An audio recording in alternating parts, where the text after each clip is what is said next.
Chapter 16.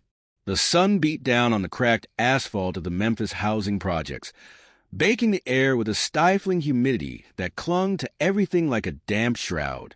7-year-old Alice, her green eyes flashing with a mix of defiance and fear, watched as a group of older boys cornered her brother, Charles, their laughter echoing cruelly through the concrete canyons. "Hey, your mom sucks dick for crack," one of the boys sneered, his voice dripping with malice. "Maybe you will suck my dick for money." "Pretty boy." Charles, his auburn hair plastered to his forehead with sweat, stood his ground, his small frame trembling, his fists clenched. "Leave me alone," he muttered, his voice barely a whisper. The boys, their faces contorted with cruel amusement, circled him like vultures, their taunts echoing in the oppressive heat. "Get on your knees, little man. Aren't you hungry?" Another boy taunted, shoving Charles roughly to his knees. "Do you need your mama to show you how to do it?"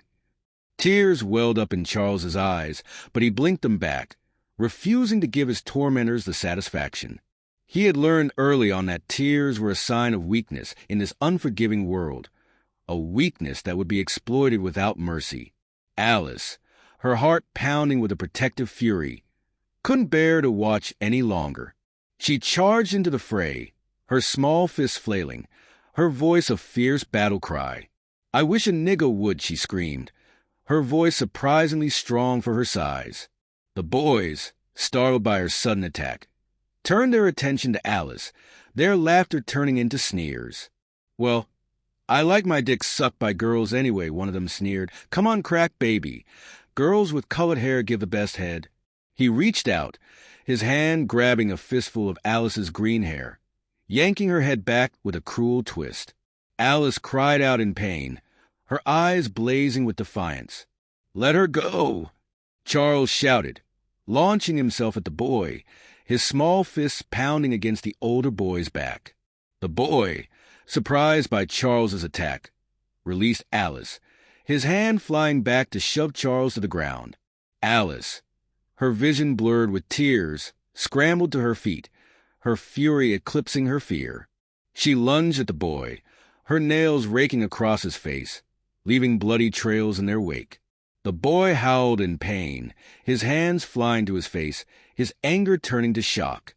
The other boys, momentarily stunned by Alice's ferocity, hesitated, their laughter dying in their throats.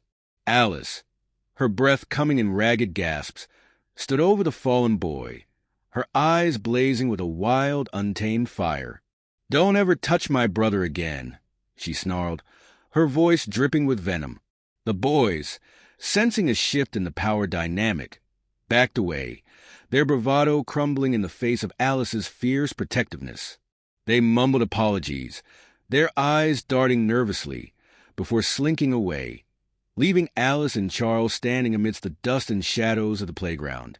Alice, her anger subsiding, turned to Charles, her eyes filled with concern.